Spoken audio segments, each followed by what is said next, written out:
Assistant Director General Dr. Bruce Alward defended the organization. WHO recognized very early on that this virus had the potential to become a pandemic. And the message we went out, we were very clear about that, was we actually as societies have the ability, it appears, to prevent this becoming a pandemic. If we do the kind of measures that China put in place, testing all the people that are suspect cases, isolating them, as you spoke about, etc.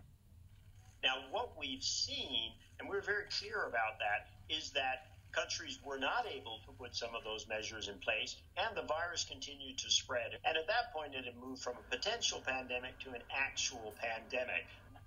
Any country that says we were waiting for WHO to declare a pandemic has to take a deep look and a deep reflection on itself, because you could see what devastation this virus did in China. You could see this virus moving. You could see it causing similar issues in other parts of the world.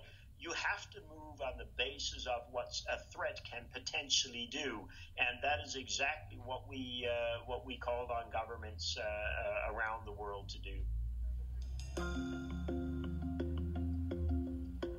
As the outbreak has swept across the world, a few places have seemed to have things more under control. One of them is Taiwan. Late this week, Taiwan had recorded 252 cases and only 2 deaths, a much lower percentage than its larger East Asian neighbors.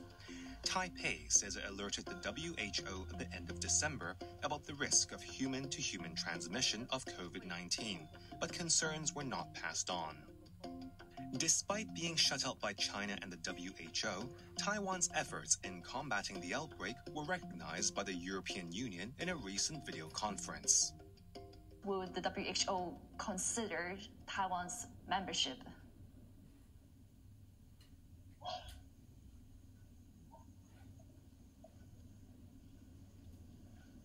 Hello?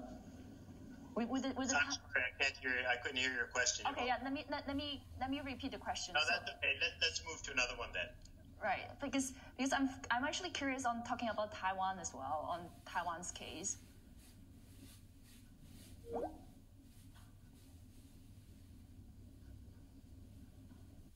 We decided to give Dr. Alward another call to follow up. And I just want to see if you can comment a bit on how Taiwan has done so far in terms of containing the virus. Well, we've already talked about China, and when you look across all the different areas of China, they've actually all done quite a good job. So with that, I'd like to thank you very much for inviting us to participate, and good luck as you go forward with the battle in Hong Kong.